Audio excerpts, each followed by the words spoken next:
go. Sorry, I was messing with the screen. Hey, everybody. Good to see you. I missed you guys yesterday. It's good to be back. We got a lot to cover. A lot of shit happened yesterday, so we may go a little extra today, but good to see you today.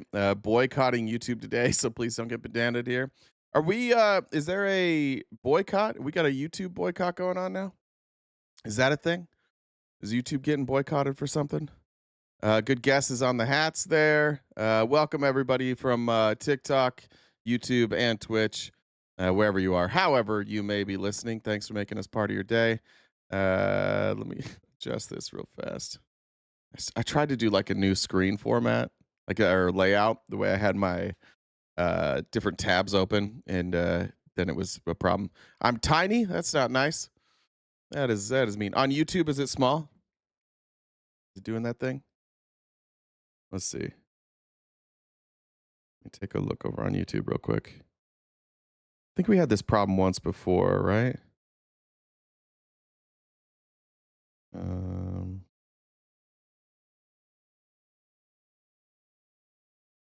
Doesn't even show live on YouTube on my end. That's weird. Looks good on your end? Are we good on YouTube? Can you just give me a yes or a no on if we look good on YouTube? Jen? Hey, I think I heard you. Looks good? Okay, cool. Mute your mic. What's that? What'd you say, Jen?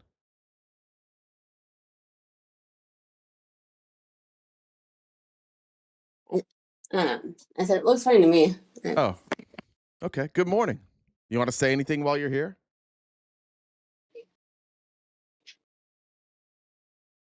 Thanks for the sub. I think your internet might be shitty today or something. It's really, it's breaking up a ton. Mine? Yeah, now it's good. Okay. No, just nothing special to say. I don't know if this is the YouTube thing. I know some people I think YouTube was talking about wanting to ask for ages and stuff. I don't know if that's what people were talking about. Oh, yeah, that's okay.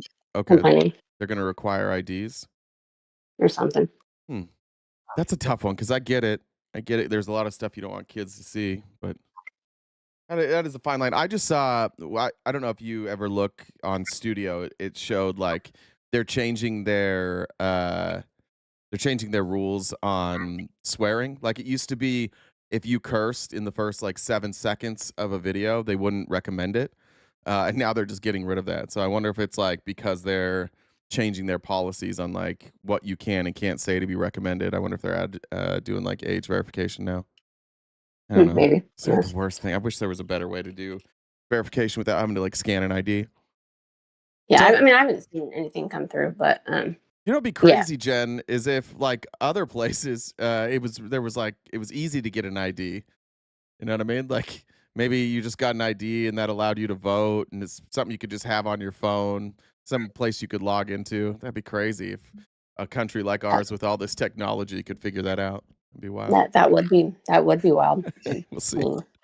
I don't know who would oppose that. I can't think of any specific party. Weirder things have happened, I guess. But so I guess since I'm here, we're just getting going. So if wherever you're watching, I don't think actually YouTube, not YouTube, excuse me, Twitch has the stream, but for over on TikTok, if you guys we're sitting at like 5K, if we get up to like 20K likes, that would be dope. On TikTok, YouTube, if you look like the little heart in the corner on YouTube, that would be cool. Share that out to some of your friends. We do this each day, Monday through Friday, 9:30 to 1. So if you guys haven't subscribed to us already, please do so.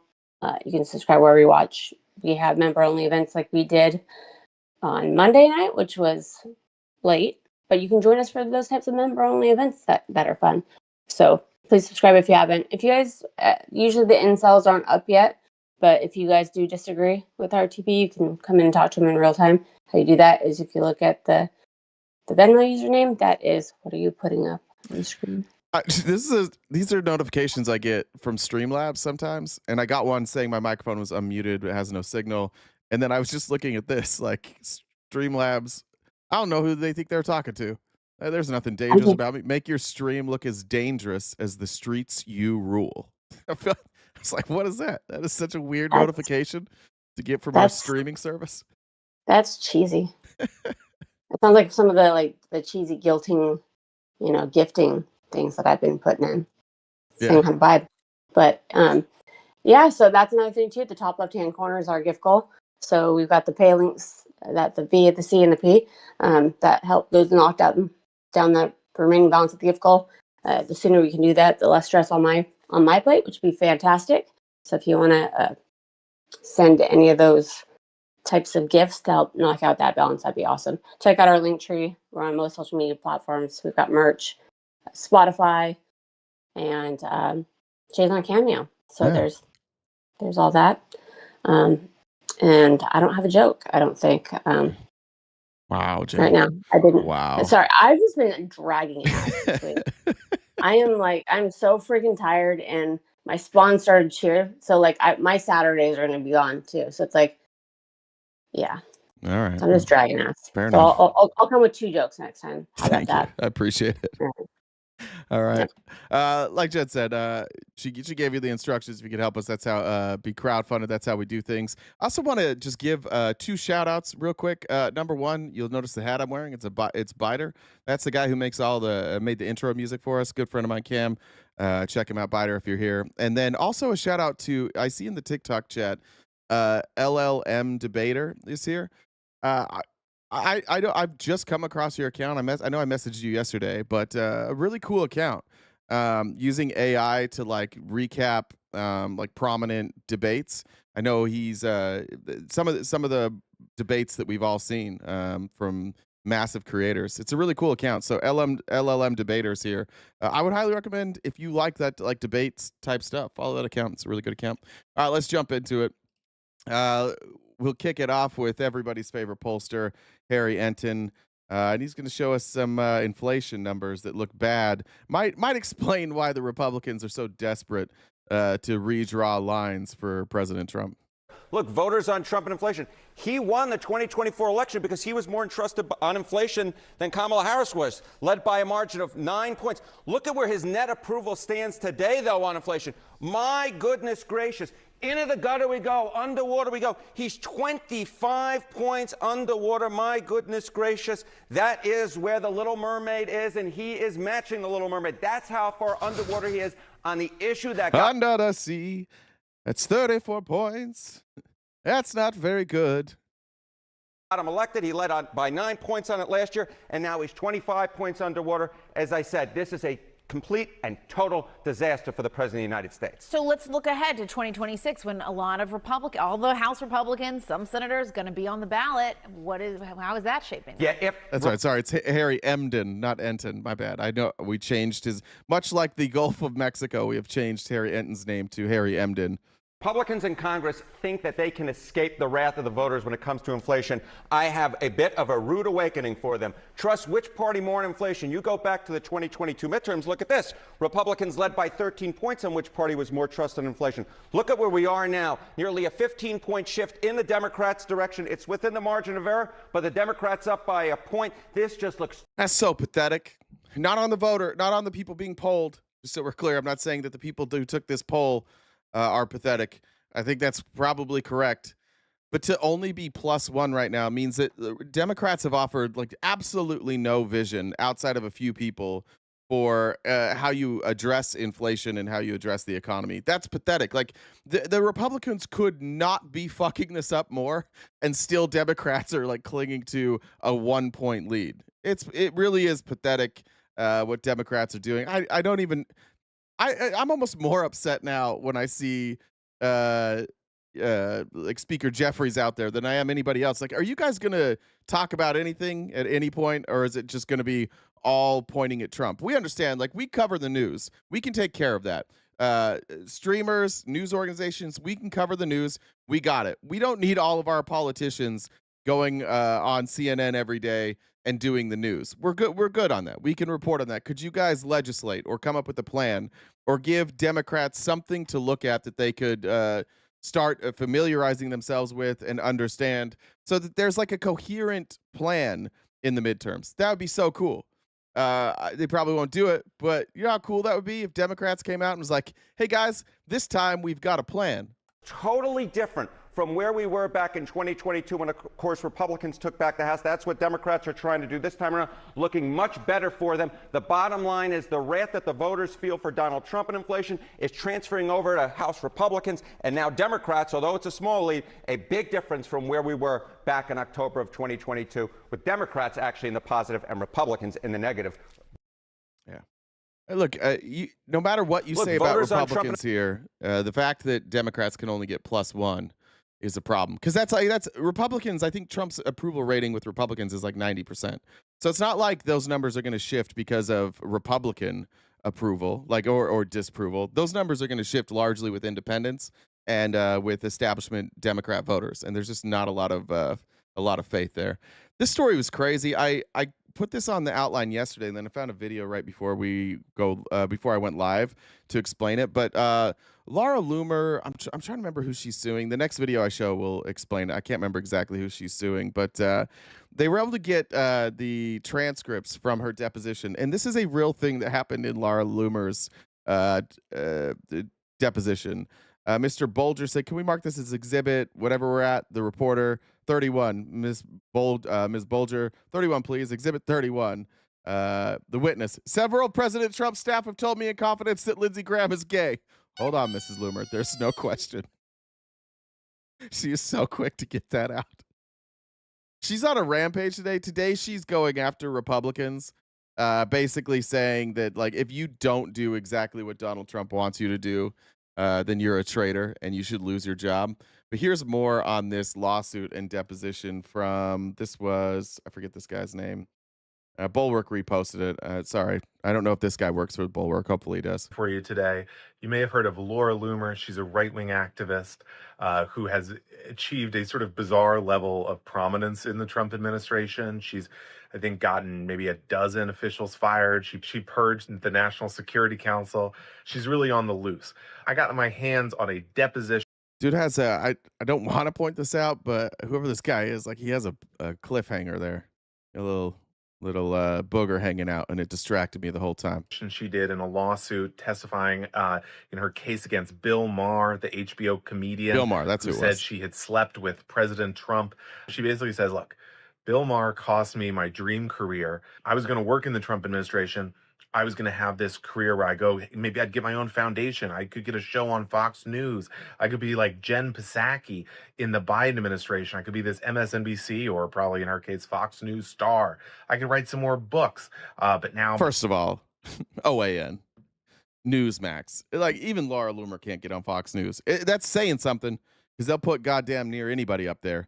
And it seems to be a stepping stone to get in this administration. But even Laura Loomer couldn't make it on Fox News. Bill Maher, because he said I slept with Trump. You know, the president's campaign manager called me, banned me from the plane over it. It was a huge disaster. So that's one thing. But then really maybe the funniest stuff comes in just how weird. It's really weird how this deposition is. You know, she's claiming Bill Maher ruined her life because he said all these rude things about her, that she was Trump's mistress, perhaps. But then, you know, the lawyer for HBO says, well, look, I mean, you said Lindsey Graham is gay. You said that Kamala Harris effectively has a bunch of STDs. I'm putting this as nicely as I can here. It was far ruder than that. And the craziest part here is she says Marjorie Taylor Greene, the congresswoman from Georgia, who surprisingly Laura Loomer hates. She made this remark that Marjorie Taylor Greene had. Laura Loomer has been arguing back and forth with Marjorie Taylor Greene's daughter. She's calling she called Marjorie Taylor Greene a whore, and said like her mom like broke up their home because she's such a slut. It's been unbelievable. Laura Loomer has absolutely no chill. She's a horrific human being. She's evil. She's disgusting. It sucks when like there's an argument between two of the worst people ever, and I'm kind of on Marjorie Taylor Greene's side. It's like twice this week, I think, that we've had to be on Marjorie Taylor Greene's side. I don't really like that. Earlier it was when she was just like, hey, we bombed Iran because Israel told us to. Can we stop being bitches? And we're like, that's actually a pretty good point, Marjorie Taylor Greene. And now with Laura Loomer. Loomer hates. She made this remark that Marjorie Taylor Greene had Arby's in her pants. Now, in reality, this is an incredibly rude reference she's making. You can figure it out. The lawyer for HBO says, well, what did you mean by saying she had Arby's in her pants? I mean, it seems to be sort of a pejorative sexual remark. And Laura Loomer says, well, no, I just mean she's sticking Arby's roast beef sandwiches in her pants. And the lawyer says, well, you can't really be serious. That'd be amazing. That would actually be amazing if that's what Laura Loomer meant. She like didn't know the roast. First of all, she's been accused of that. I think Nick Fuentes said that about Laura Loomer, and Laura Loomer got really upset about it. And so there's like, she knows. But what an incredible, like the level that these folks will go to. Like, just think about what we're watching here. Every time you see a deposition from these Republicans, the amount of obvious stuff they'll lie about is laughable. And then we wonder, like, how do Republicans watch this? And then they're like, oh, yeah, but she's telling the truth other times. That's right. Like, there's no way. She says, oh, no, I've heard she sticks sandwiches in her pants. That's all I was referencing. So, I mean, look, this is a clear lie, I would say. She's misleading on the record here about what's going on. I mean, and you might say, well, who cares, right? This is a crazy, this is a right-wing person who's on the loose. But she has a huge amount of influence in the government. She meets with Trump all the time. She was meeting with J.D. Vance, I think the day before this deposition was taken. So this gives you a glimpse into the kind of people who have power in Trump's Washington. That's the crazy thing with Loomer. She does have like maybe as much power as any journalist on the right. It is wild. She gets people fired regularly. Amy Lane said Laura Loomer looks like Billy the Puppet from Saw. Amanda Hug and Kiss said love Arby's. Marianne, thanks for the super chat. Illusion said DC Dems are silent about this hostile takeover. Facts. Amy Lynn said Trump has a plan. Give more money to Israel and Ukraine, just like what Republicans, just like what they voted for. That's right. And let's see. It was Katrina started the $2 train. Thanks, Katrina. Ryan said for the show, and Rebel Heart said life isn't a box of chocolates; it's a bag of dicks. I just got messages from my suppliers saying prices are increasing 50% because of tariffs. Fuck you, Donald Trump, and everyone that supports him. K, love you, bye. Jesus. 50%. Look, it's happening. I was talking to somebody yesterday that works in the construction industry, and they get bonused out. Like they share in the profits from their company, and their bonuses are all smaller because they've had to cut production. They're not booking as many jobs now. It's just too expensive for people. In fact, we can go. I'll jump into this because I added it last minute, so I'm just gonna have to pull it up from my. Excuse me, from here. But we had. We had Caroline Levitt. Was this yesterday? Yeah, yesterday. Revealed that and we have new CPI numbers. And here's how the White House chose to lie to you about the CPI numbers. We continue to see positive economic reports across the board. Today's CPI report revealed that inflation beat market expectations once again, and inflation remains stable. Overall, inflation has run at a 1.9 average annual pace in President Trump's first 6 months in office. Prices for everyday goods continue. You know what's interesting about them choosing this number is they're choosing 1.9 because it wasn't rising early on. But it seems to be that as soon as Trump's policies started kicking in, we started seeing an uptick in inflation. So, of course, they're going to use the earlier months before any of Trump's policies had gone into place. Of course, we're going to do that, which fair enough. If you want, like, you're the president, you get to do that. That's how a lot of people, like a lot of fucking idiots would look at like, oh, we should look at the numbers. We should only look at inflation from the day the president gets in office till the day the president leaves. No, if the first year none of his policies are in place, then why does the president take any credit or any heat for that? And then you've got to look at the projected spending or the policies that have an expiration date. If those policies go beyond those 4 or 8 years, you have to look at those too. But like in this binary that we often operate in politics, we have these hard cutoffs. Like, oh, Biden's gone, so now it's Trump. Trump's gone, so now it's whoever. Right? We look at these numbers incorrectly, and that's fine. But this, just understand, this isn't like good economic sense here. This isn't painting a clear picture of what's happening to our economy. This is whitewashing what's happening right now. To decline. Energy prices fell in July, including gasoline, which is down nearly 10% over last year, and propane, which is down 2.5% over last year as well. Egg prices fell once again in July and are down 20% since President Trump took office. Shelter inflation, the largest contributor to overall inflation, is at its lowest level since October of 2021. Wage growth for American workers is... Now that's true. Shelter inflation is down because people aren't buying homes right now. It's a very, in economic uncertain times, you'll see this. So it's not uncommon to have low inflation along with like a public perception of economic insecurity, right? When you're not really sure what the next 6 months look like, a lot of people tighten their belts. And that's what we're seeing here. Beating inflation once again. As inflation declines, this administration continues to be wholeheartedly committed to putting more money back into the American people's pockets. American real wages are up 1.3% over last year and have increased each month since President Trump took office.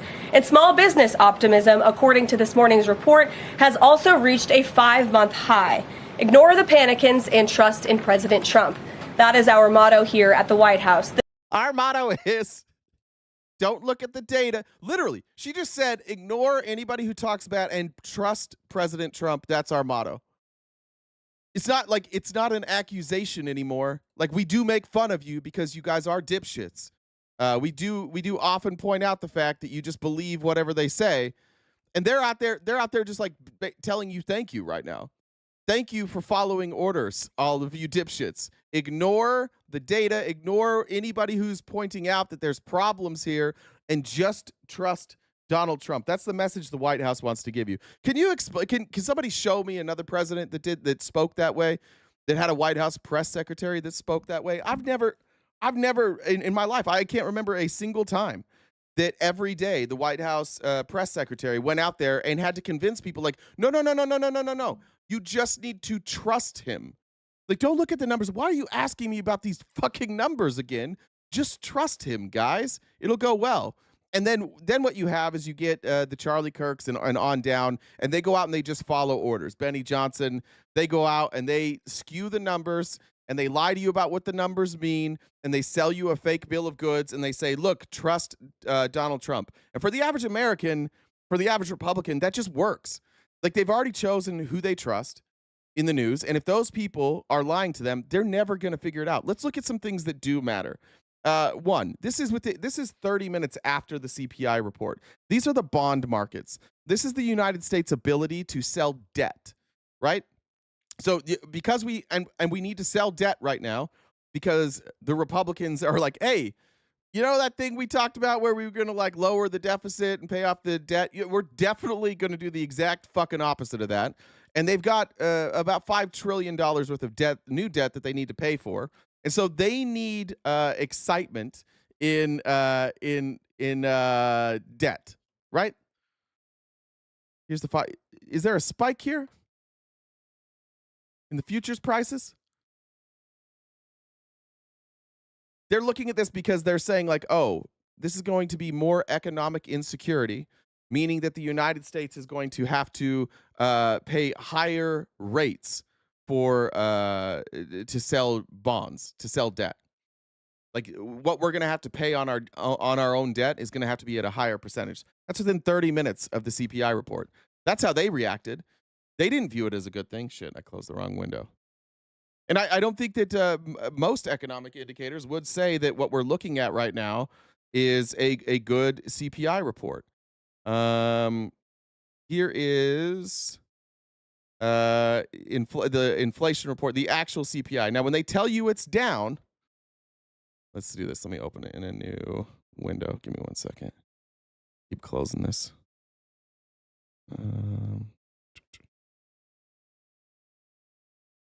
Let's do this. Sorry, give me 1 sec. I didn't have this on my outline. All right. When they tell you that inflation fell and it's falling, or I mean, consumer price index, sorry, that CPI is falling, is it? This starts in 1950. Like, it basically has never falls. Right there. That's it. COVID. It's not falling.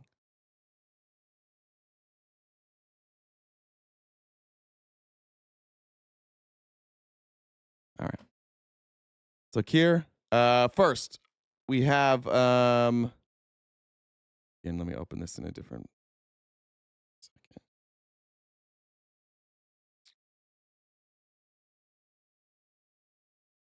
All right, this first this is what she was talking about. I pull up.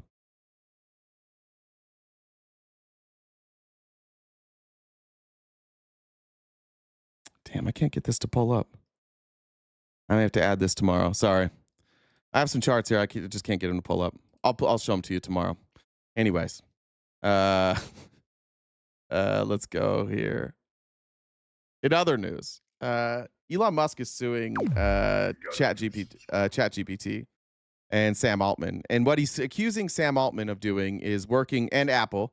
Actually, I guess he's suing Apple, and Sam Altman's going to be involved in this. But he's accusing Apple of burying Grock AI and pushing ChatGPT. And his evidence for this seems to be that ChatGPT keeps being ranked above Grock in total downloads. Elon has accused them of forcing only ChatGPT to the top. It's not true. Perplexity, which is what I use, has been number one.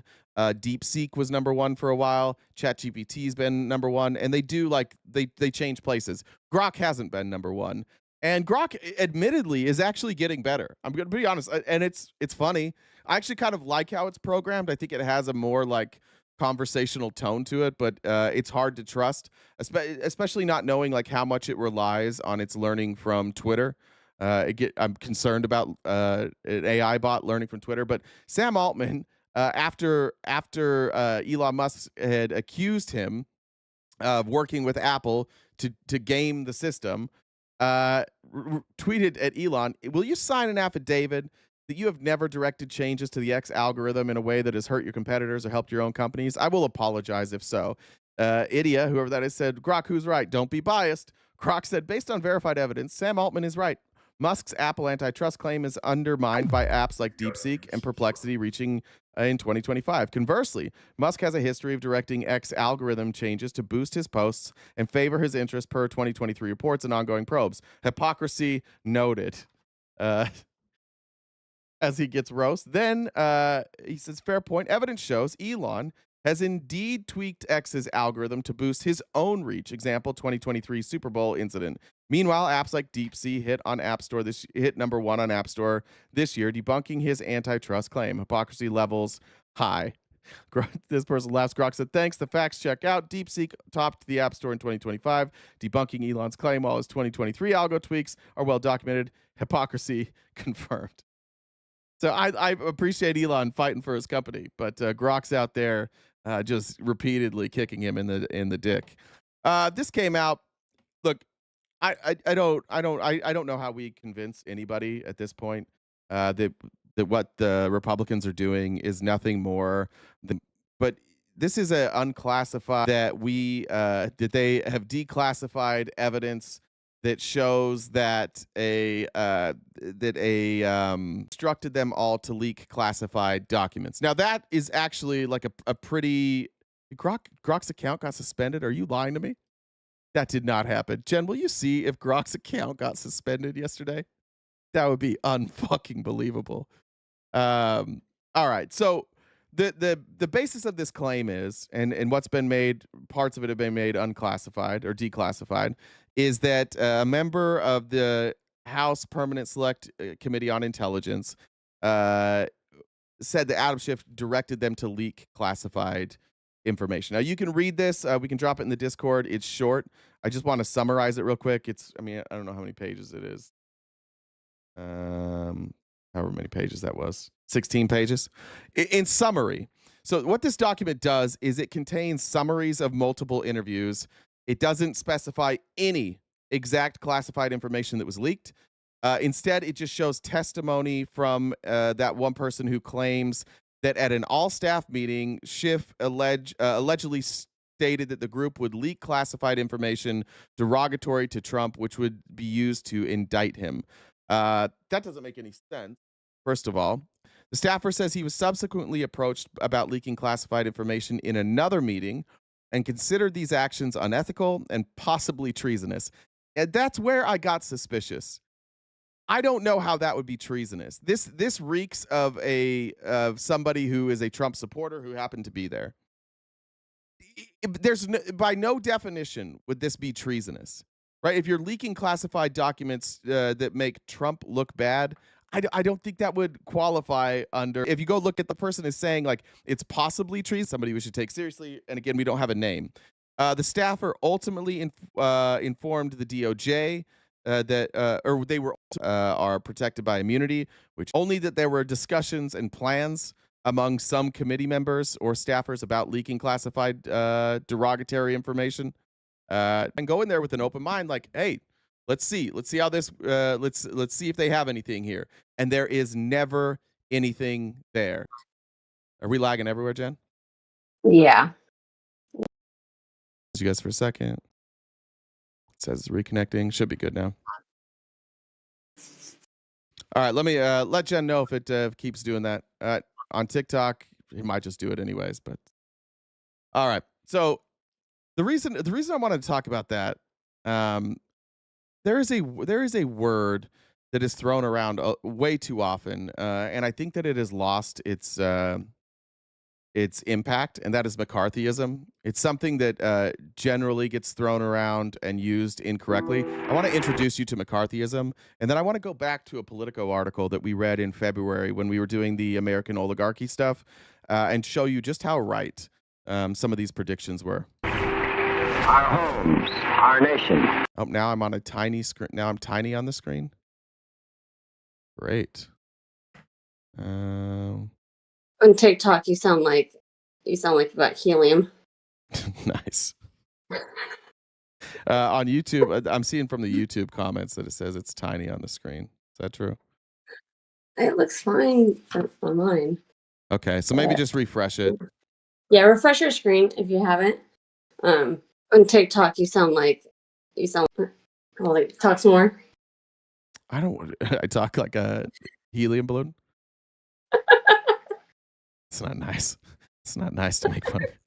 Let's leave it. I think I sound normal and you sound weird. That sucks. Oh no, they say you sound weird too. Leave it. Somebody clip Okay. it for us, will you? Will somebody screen record that? I don't. People say I'm tiny. I'm looking at YouTube. Refresh on YouTube because when I pull it up, it's not. It looks normal on my end on YouTube. I don't know. That's funny. You don't see it every day with this shit. Maybe I don't know. On my screen it looks fine, but okay. Yeah, it looks good on mine too. Yeah, maybe refresh. Go in and out of the app. It is horizontal. Oh, it switched to horizontal instead of vertical. No, it still is vertical. Looks like to me. Just refresh it, guys. Should be fine. Tiny. All right. Well, fuck. It is what it is. I can't fix it while we're going unless we want to restart it. Jen. Fuck.